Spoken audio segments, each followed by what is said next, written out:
he has been using his tactical ballistic missiles, cruise missiles, rocket artillery to systematically annihilate and destroy everything from command and control to the power grid, transportation infrastructure, you name it. And the Ukrainians are in very bad shape right now. I don't think they can sustain very many more strikes. And actually, millions of Ukrainians are being told by their own government, pack it up, move west, because we can't keep you in these cities. We can't heat the place. We can't protect them. And that's, of course, another positive development, because the Russians would prefer that these places don't have civilians in them. It makes it much easier to conduct operations. So I think you're going to see massive offensives on at least 2 or 3 axes with a couple of 100,000 troops on each one. We'll see what they do. They're going to cut off the Polish border from Kiev. So there'll be an enormous Russian force between the Polish border and Kiev. Wow. There'll be an enormous Russian force that encircles and cuts off and destroys what's left of the Ukrainian forces in the south. They'll come up from the south. This is almost a vice or a pincer movement with Kiev in the middle.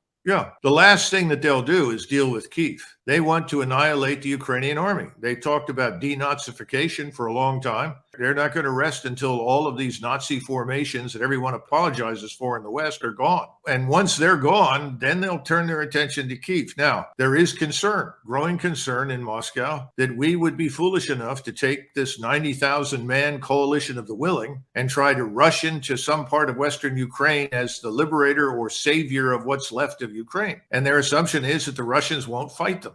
Well, the Russians obviously don't want a confrontation with us, but depending on how we do this and how far we're willing to go, we could end up losing those troops to enormous military power directed against them. We don't have the replacements. We don't have the fuel.